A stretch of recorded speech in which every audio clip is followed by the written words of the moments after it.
यह एक पौराणिक कथा है। कुबेर तीनों लोकों में सबसे धनी थे।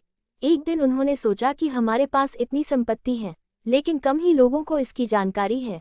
इसलिए उन्होंने अपनी संपत्ति का प्रदर्शन करने के लिए एक भव्य भोज का आयोजन करने की बात सोची। उसने तीनों लोकों के सभी देवताओं को आमंत्रित किया गया।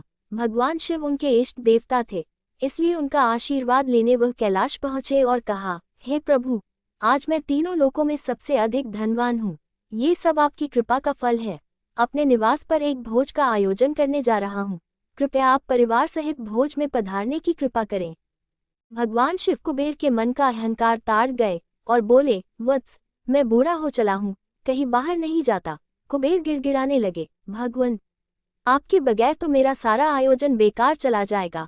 तब शिवजी ने कहा, एक उपाय है, मैं अपने छोटे बेटे गणपति को तुम्हारे भोज में जाने को कह दूंगा। कुबेर संतुष्ट होकर लौट आए।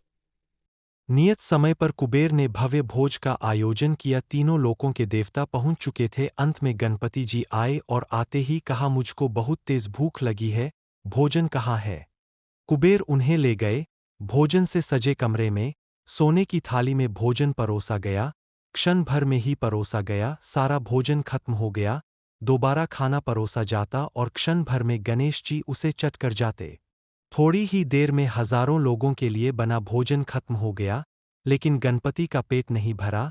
वे रसोई घर में पहुंचे और वहां रखा सारा कच्चा सामान भी खा गए, तब भी भूख नहीं मिटी। जब सब कुछ खत्म हो गया तो गणपति ने कुबेर से कहा, जब तुम्हारे पास मुझे खिलाने के लिए कुछ था ही नहीं तो तुमने मुझे न्योता क्यों दिया था। कुबेर का अहंकार चूर चूर हो गया और गणपति जी के पैरों में गिरकर क्षमा मांगने लगा।